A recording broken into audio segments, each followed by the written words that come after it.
আমি chilli potato করবো, তো তার জন্য দুটো শুকনো লঙ্কা দিয়ে দিলাম, একটা টমেটো কেটে দিয়ে দিলাম। এটা সেদ্ধ বসিয়ে দিচ্ছি অল্প জল দিয়ে। এখানে আমার টমেটো সেদ্ধ হয়ে গেছে, এবার আমি নামিয়ে নিচ্ছি। এখানে জলটা আমার ফুটে গেছে, আলুগুলো এবার মোটা মোটা করে কেটে রেখেছি দিয়ে দিচ্ছি। হালকা আমি একটু নুন দিয়ে দিলাম জলের মধ্যে, একটু নেড়ে দিচ্ছি। এখানে একটু আলুটা একটু হাফ সেদ্ধ হয়ে গেছে, এবার আমি মেখে নিচ্ছি। একটু গোলমরিচের গুঁড়ো দিয়ে দিলাম, অল্প একটু নুন দিয়ে দিচ্ছি আমি, সাথে দিয়ে দিলাম কাশ্মীরি লঙ্কার গুঁড়ো 2 চামচ। এবার আমি কর্নফ্লাওয়ারটা দিয়ে দিলাম, এবার ভালো করে মেখে নিচ্ছি। এখানে 1 চামচ আমি চালের গুঁড়ো দিয়ে দিলাম আর 1 চামচ ময়দা দিয়ে দিলাম। এবার আমি ভালো করে মিক্স করে নিচ্ছি।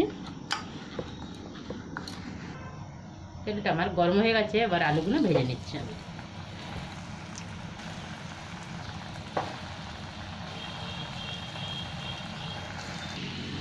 তিনটে রসুনের কোয়া দিয়ে দিলাম, এবার লঙ্কাগুলো তুলে দিয়ে দিচ্ছি। লঙ্কা আর টমেটো ঠান্ডা হয়ে গেছে, টমেটোর ছিলকাটা ছাড়িয়ে নিয়েছি। অল্প একটু জল দিয়ে দিলাম।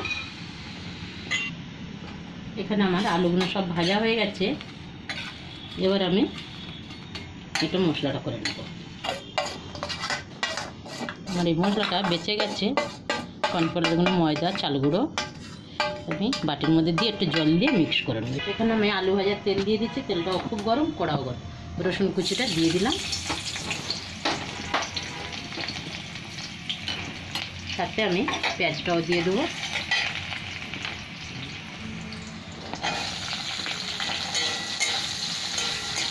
এখানে আলাদা করে কাঁচা লঙ্কা দিচ্ছি না, কেন খুব ঝাল হয়ে গেছে তো, লঙ্কাগুলো আমার ঝাল বেশি, তাই আর লাগবে না।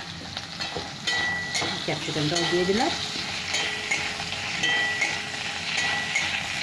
অল্প একটু নুন দিয়ে দিলাম আমি, একটু ভেজে নিচ্ছি।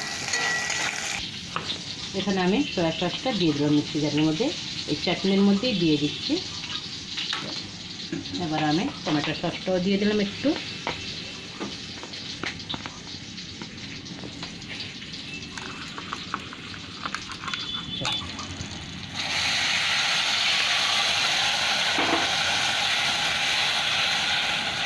সাথে ওই কর্নফ্লাওয়ারটা গুলে রেখেছিলাম, এটাও দিয়ে দিলাম। আলু, এবার আমি আলুগুলো সব দিয়ে দিলাম।